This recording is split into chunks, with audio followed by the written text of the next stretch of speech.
Welcome back. So, as I mentioned that we are going to discuss about the Ricardian equivalence, and this particular Ricardian equivalence idea is very important in the area of public finance, and also it helps understand the timing of the government, that whether the government is going to, when the government is going to increase the taxes, then it is bound to happen that the government will give tax relief in the future. So, individuals are also working out with their consumption behavior, and then they try to at least sort out this or smooth out the consumption with given the condition of the government.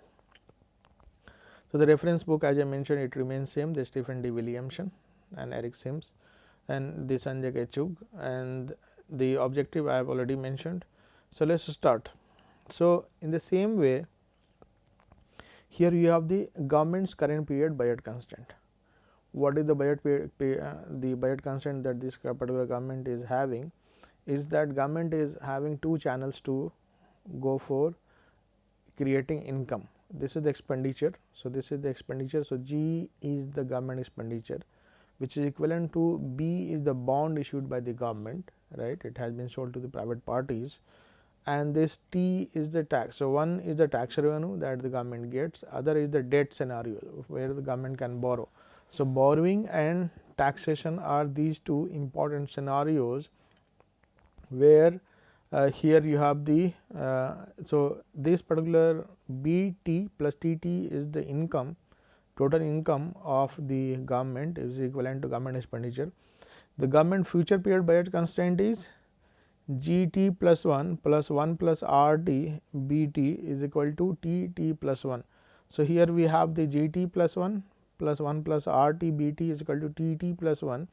So, this BT that you have, it will have the increased value, right. So, the government will have to pay some kind of rate of interest. So, this will also bear that. So, the value will increase in the future period of this bond, and in future period the corresponding future period value of the government expenditure will be GT plus 1, and here we have the TT plus 1.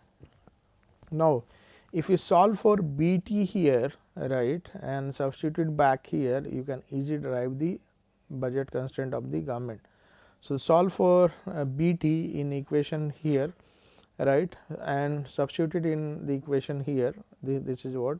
So, BT is equal to TT plus 1, right. So, here we have TT plus 1 minus GT plus 1 upon 1 plus RT. Once we substitute in the current period, so since I got the BT, I can substitute it here. I get this expression, which is equivalent to GT plus GT plus 1 upon 1 plus RT is equal to TT plus TT plus 1 upon 1 plus RT. So, this is the lifetime budget constraint of the government. So, once I mentioned about, so here is the expenditure. So, lifetime expenditure of the government is equal to lifetime income of the government, which is coming from the tax sources, right. So, in the two period setup, similar to the representative consumer that we did. So, in case of representative consumer, what we had done is equal to, we had gone for CT plus ST is equal to YT, right, and then we had introduced here ST in the future period given this CT plus 1, and here we had YT plus 1. In the case of government, it also comes out to be the same. So, here we have GT, the only thing is that the government will have to government goes for borrowing in the current period, and the amount that it will have, it will be bigger in future. So, this is how it looks like. So, here we have GT plus 1 upon 1 plus RT TT plus TT. So, this is the lifetime budget constraint similar to the representative consumer that we have got. Now, the credit market equilibrium condition. So, here you have so, in most of the cases, if you think about your private savings, so what it consists of. So, if I am talking about the private savings, so this is how the government is going to calculate. So, if I am saying about the private savings, so private saving is nothing but you have a income minus consumption minus taxes. So, government is charging some amount of taxes, which is the saving is nothing but the disposable, I would say, income minus consumption of the individual that you have. Now, this tax is going to the government. So, here we have the GT is equal to BT plus TT, or BT is equal to GT minus TT, right. So, here we have a Y so here if I am saying here, if I go for, if I write this equation GT is equal to BT plus TT. So, I can also write BT is equal to GT minus TT, right. Now, here I have Y, let us work out with this equality condition. So, here we have the SPT is equal to BT. I am getting BT here is equal to GT minus TT. So, I am just putting it here. Here you have Y minus C minus T. So, I am putting it here. So, which means that it can be written as Y minus C minus T is equal to GT minus TT. Now, if I just go for solution of this, then how it looks like, we can write it as Y is equal to C plus G, right. This is the closed economy setup comparative equilibrium that we have. We can easily get this, because if I am bringing this side, then this gets cancelled. So, what we get is nothing but the closed economic equilibrium. So, we easily clear the economy with the given set of the. So, in the economy you have what? You have the bond issued by government, and this bond is held by the individuals, which is coming from saving, and this saving is nothing but Y minus C minus T, and this bond is nothing but whatever the extra amount that government needs over the tax revenue. So, whatever government expenditure that government is making minus the TT, that whatever amount that government is using for expenditure. So, GT minus TT is this. So, here we have a Y minus C minus T is equal to GT minus TT. So, obtain our result. So, here we have Y is equal to C plus G. So, this is what we try to get it here. Now, let us work out with the Ricardian equivalence. So, what is the purpose here? The purpose here, whatever we have done, let us first summarize this part.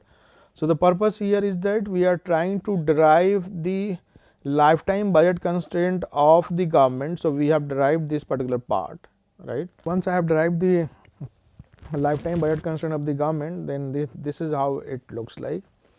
Now, we want to work out that if the government is going to introduce the bond, then what is the need of introducing the bond? That is the credit market equilibrium condition, that given the equilibrium condition, closed economy equilibrium condition, we have Y is equal to C plus G. Given the level of tax revenue that individual the government gets, whatever the government has the provision of making expenditure, if the government does not collects enough money from the taxes, then the residual amount of government expenditure has to be financed by bond. So, this we try to find out here, and finally, we find out here, and then we mention it here it in this form. So, Y is equal to C plus G. So, this idea we try to emphasize here.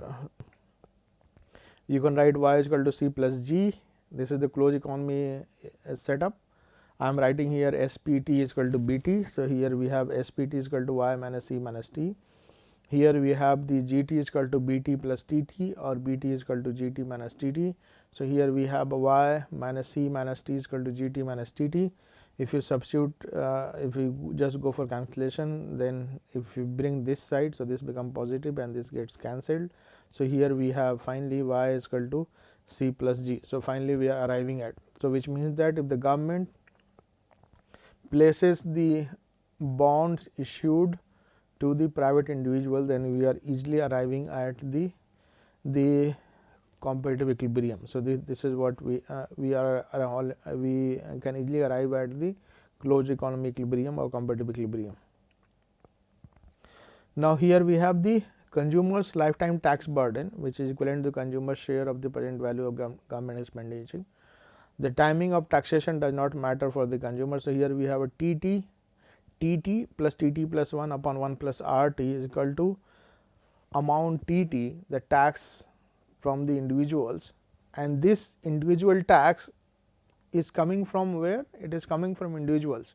The government collects the taxes, and then government simply uses that for expenditure. Now, government, when it collects taxes, it uses it for expenditure in what way? It uses it for expenditure on individuals. So, if I am having n individuals in the economy, if government collects 100, then it is going to divide across all n individuals. So, this is how it means.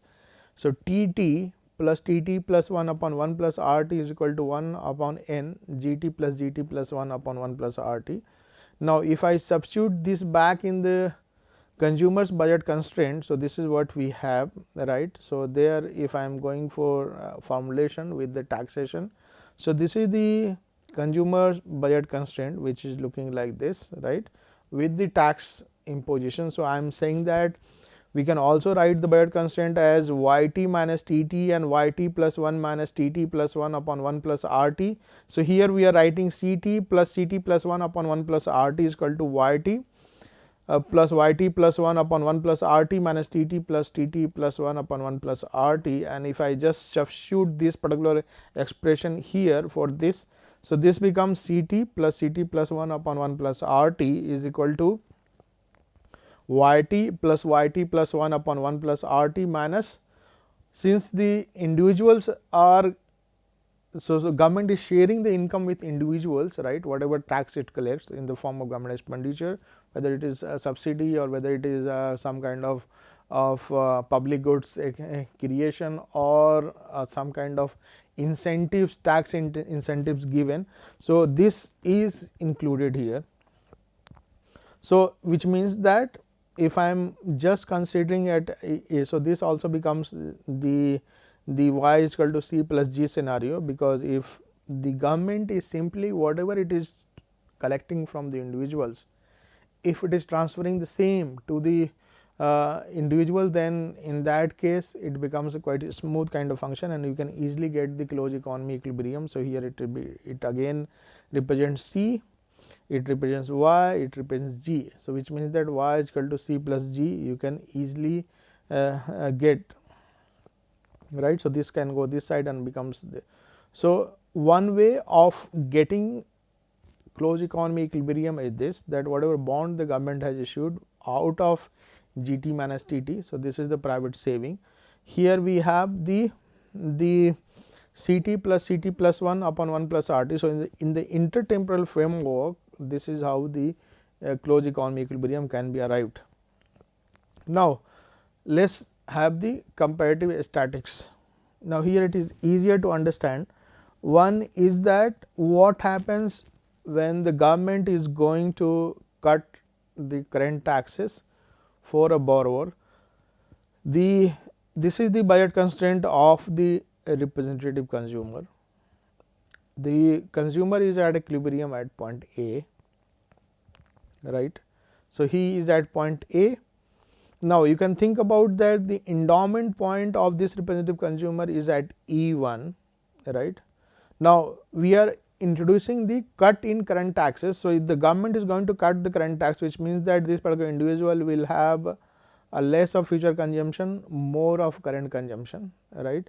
So, it means that this is having the increased income, but still you can see that the consumers, the consumption pattern is not going to be impacted. So, here with these 2 points, if had it been here, then it may impact, but since all these points are above this, then this representative consumer is not going to have any kind of a bad experience with the consumption, because the income adjustment that we are seeing because of the tax increase, the tax cut, this individual increased income may be compensated by decreasing. So, this amount whatever cut that you have, it may be saved for the future increase in taxes. So, if the government is going to give a tax cut in the current period, it may happen that it may increase the tax in the future period. So, this dividend that government is going to get in the form of tax cut, it will be saved and this will be transferred to future period, because the equilibrium condition remains same, it does not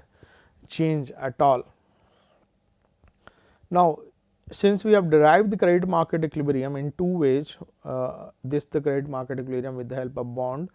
So, we can superimpose the condition here, that Ricardian equivalence with credit market equilibrium, it says that if the individuals, if the government is going to suppose borrow money from the by issuing the bond and it sells to the commoners, for the private saving, it becomes part of the private saving, the bond issued, then you can see that the government borrowing also increases, right. So, here you have the borrowing increase, you can see that the private saving also increases. So, here the budget line here the upward line of the saving, which is the same increasing with the bond holding, it also increases, but the increase in private saving, it is not as high as we see increase in borrowing. So, maybe the government has borrowed some amount of money from individuals, but individuals are also rational. They know that if the government is going to cut down or giving some incentive by issuing bond or some. So, if government has issued the bonds, for example, tax relief government wants to give. For giving the tax relief, for example, suppose we have the situation of COVID-19 and we have seen that government has gone for giving a special expenditure incentive to the individuals at every business level, and each and every business activities has some incentive. If that incentive is going to play a very important role, then here you can see that the budget, so the borrowing of the government has gone up. The increase in the borrowing of the government is not directly translating into increase in the private saving. Individuals are also having a limited impact here. So, which means that some amount of income, it is going for either consumption or others, but the amount of borrowing, it has been translated into this. So, this amount will be used in future to smooth out the consumption pattern. So, what is the learning here? Learning here is that as long as individuals are also saving with the incentive attached from the government, then this will not impact the current consumption. This will not impact the consumption behavior of the representative agent. Representative agent will be able to smooth out the consumption in the future period also if he sees some kind of tax relief in the current period. If he sees some kind of rise in the current period expenditure, current period taxes, then whatever compromise that he is going to make, he will easily compensate that in future. So, those kind of consumption smoothing patterns are important to note. The rate of interest here we are keeping at the same, not much change, but these are the conditions under which the Ricardian equivalence and the credit market equilibrium works. Now, so far we have seen that there has not been any problem with the model and we have been able to derive the Ricardian equivalence, but this Ricardian equivalence idea may be linked with some kind of situations where this may not be easier to make this particular theorem valid in certain scenarios. So, for those scenarios we will be working out with some cases. For example, redistributional effect of taxes. Tax changes affect the wealth of different consumers differently. So, rich and poor, if I am saying, if the government is going to increase the uniform tax, so if it is going by increasing the tax by the same amount, and if the government does not care about the income strata of the individuals, then the poor will have more compromise on their consumption and they will not be able to smooth out. The rich will be easily smoothing out. So, in George Bush administration, in case of US, he had given with certain schemes of the government incentives for the rich. So, as a result, the tax relief that were given to the rich in terms of investing in certain activities, that created a bubble, but at the same time it also created a situation in which the lower income strata did not have that much chance, and ultimately we saw that the middle income class had faced difficulties and we had a full fledged crisis in 2007-8. Second thing is that the debt which the government has issued. So, suppose the government has issued for to tackle the COVID-19, government has borrowed money from the market. Now, the money is spent on this current generation, which is having the vaccination, which is having tax incentives, which is having businesses having some business incentives, tax relief. So, whatever cost the government has borne to meet these requirements, whether it is borrowed from the World Bank, whether it is borrowed from some other agencies, whatever borrowing has been done, whatever adjustment we have seen with regard to the fiscal deficit, that borrowing should be the cost of borrowing should be borne by the current generation who has enjoyed the vaccination and all the tax incentive. It should not pass on to the future generation. Otherwise, what happens that if the current generation does not pay the current debt issued by the government, then this particular debt generation will have a spillover effect on the younger generation. So, younger generation who is still in the college studying in some university, once they come back to the job, they may face at that time increase in taxes, because government has given tax relief now. The new job market entrants will have extra burden. So, intergeneration transfers, whenever we see that Ricardian equivalence fails, because those individuals will be paying the price of the older generation who had incurred extra borrowing to deal with certain situations. So, those examples are important. So, with regard to debt also, with regard to borrowing also, you have certain restrictions on the individuals.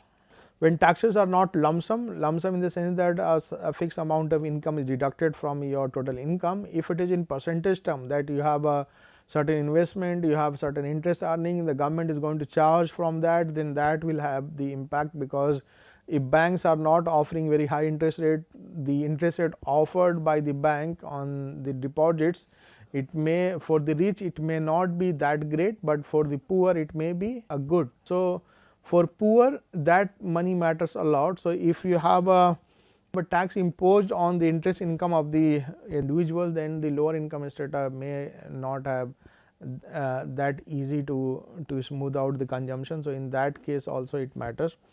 Then you have the credit market imperfections. The more you have the credit market imperfection, the market asymmetry, more defaults, banks are increasing the rate of interest and the borrowing rates are costlier.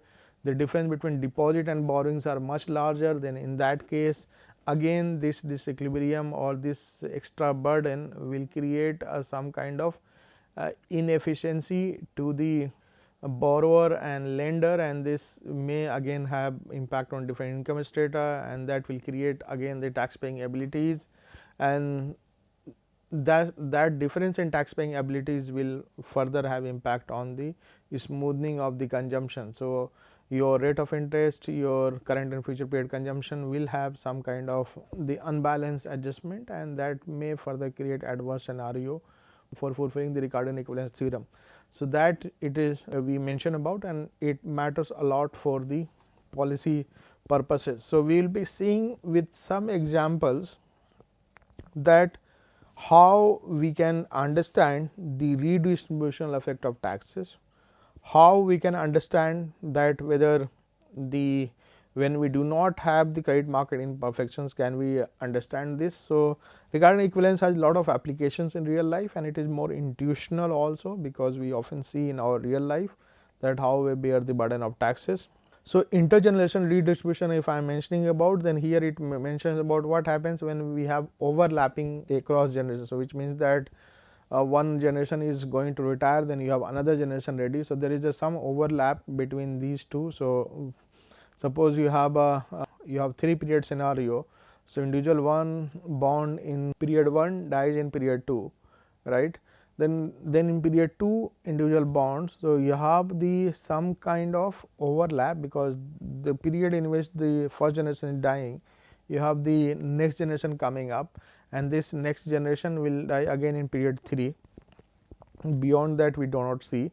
So, the overlapping period, since you have the individuals going and coming in one particular period, in that period there will be some kind of extra care and love from the older and the younger generation. So, in that scenario also intergenerational transfers helps a lot. So, if you have the individuals in the first generation born and die in the period 2, if they transfer some amount of wealth to the younger generation, right, either fixed asset or any kind of financial wealth, then that if it is interest bearing, then that wealth will create extra cushion for the individual to pass on the tax burden from the government. So, here we have the example. Suppose a representative agent has following preferences in periods t and t plus 1. So, here you have mu Ct plus 1, and here we have log Ct plus 1, where Ct plus 1 are consumption in periods 1 and 2 respectively. Similarly, incomes we have in periods 1 and 2 represented by Yt plus 1. Now, the tax burden of the representative agents in period 1 and 2 are Tt plus 1. We assume the uniform rate of interest, which is R. Now, can we derive the lifetime budget of the representative agents? Can we also solve the consumption in both periods, how it looks like? Now, suppose that you have the government expenditure that follows the following conditions, that you have GT which is less than YT and GT plus 1 less than YT plus 1. Can we derive the budget constraint of the government? Can we derive the market clearance condition and the interest rate? So, if we are going to see this, then can we also find some kind of insights using the 2 period consumption model, and we also introducing the government. So, will that be possible? So, if you just get our if you just refer the consumption, then here it is easier that you get the so the budget constraint of the representative consumer will be the same like 2 period we have done earlier. So, it will be CT plus 1 upon 1 plus RT YT minus TT plus YT plus 1 upon YT plus 1 minus TT plus 1 upon 1 plus RT, and then we can solve for the period as an consumption in both periods YT plus 1 TT plus 1 and R, and this we will continue in the next period. So, just to summarize that what we have done so far, we have done with regard to 2 things. One thing is that we have done that how government is going to finance the expenditure. If the expenditure financing through bond goes to the private agents as saving, then saving brings equilibrium into the economy in the closed economy setup. Then we have the budget constraint, and the budget constraint we found that the tax relief is not going to impact the consumption, right. In the credit market equilibrium also we saw that the bond borrowings of the government, it also has the positive effect on. So, you have the rightward shift of borrowing leads to rightward shift. So, these 2 conditions are having a lot of role to play. So, Ricardian equivalence, I hope with this exposition it has helped you understand the concept in a much better way.